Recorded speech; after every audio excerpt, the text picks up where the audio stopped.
আপনারা তো জানেন যে সরকার চাইছেন মাননীয় মুখ্যমন্ত্রী মমতা বন্দ্যোপাধ্যায় এবং অভিষেক বন্দ্যোপাধ্যায় দুজনেই চাইছেন মানুষের যাতে অসুবিধা না হয় রাস্তাঘাটে চলার ক্ষেত্রে। আমাদের এখানে যে সমস্ত হকার ভাইরা রাস্তার উপরে উঠে পড়েছিল তাদের আমরা প্রশাসনের পক্ষ থেকে পৌরসভার পক্ষ থেকে অনুরোধ করেছিলাম যে পিচ রাস্তা ছেড়ে তোমরা বসো। আমরা কোনো হকারের পেটে লাথি মারতে চাই না, কারণ হকাররাও আমাদের এই শহরের মানুষ, তাদেরও বেঁচে থাকার অধিকার আছে, খাদ্য জোগাড় করার অধিকার আছে। কিন্তু একজনের অধিকার প্রয়োগ করতে যে অন্যজনের অধিকার খর্ব হবে এটাও তো ঠিক না। তাই আমি চেয়ারম্যান, প্রাক্তন চেয়ারম্যান এবং আমাদের পৌরসভার সমস্ত সদস্য আমরা রাস্তায় বেরিয়েছি। আমরা প্রশাসনকে অনুরোধ করেছি যে আমরা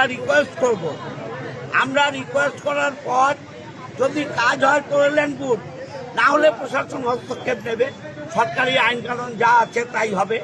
আমরা মনে করি আমরা যারা চুচুড়ো জনপ্রতিনিধি, এমএলএ বলুন, এমপি বলুন, চেয়ারম্যান, ভাইস চেয়ারম্যান, আমাদের কাউন্সিলররা, আমরাই এনাফ। আমরা মনে করি আমাদের কথা শুনে দোকানদাররা সরিয়ে নেবে। দেখতেই তো পাচ্ছেন হসপিটাল রোড কি ছিল, এখন কি হচ্ছে। আমরা আগের দিন রিকোয়েস্ট করে গেছি, সরাচ্ছে।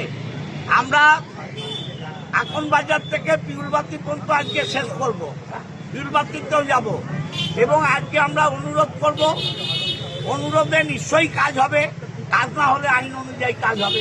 দাদা, আজকে জেলা প্রশাসন ও পুলিশ প্রশাসনও আপনার সঙ্গে থাকার কথা ছিল, কিন্তু কাউকেই দেখা গেল না। কেন? পুলিশ প্রশাসন আছে লোকেরা। জেলা প্রশাসন, আমি এবং চেয়ারম্যান দুজনে রিকোয়েস্ট করেছি যে আগে আমরা দেখি, আমাদের তো মানুষ ভোট দিয়ে জিতিয়েছে, আমাদের কাউন্সিলররা সবাই আছে, আমাদের রিকোয়েস্টটা দেখি, আমাদের রিকোয়েস্টেই হয়ে যাবে আশা করি। না হলে প্রশাসন তার সিদ্ধান্ত নেবে, প্রশাসন আইনের সিদ্ধান্ত নেবে। আমরা রিকোয়েস্ট করছি, যদি আপনারা রিকোয়েস্টে কেউ না সরে পরে প্রশাসন যদি কোনো সিদ্ধান্ত নেয়, সেই ক্ষেত্রে কি আপনারা কোনো কথা বলবেন না? অবশ্যই না, অবশ্যই না। কারণ আমরা রিকোয়েস্ট করছি তাদের ভালোর জন্যে। আমরা কাউকে তো উঠতে বলছি না, আমরা রাস্তাটা ক্লিয়ার করতে বলছি। যে পিচ রাস্তা আছে সেইটা ক্লিয়ার করো।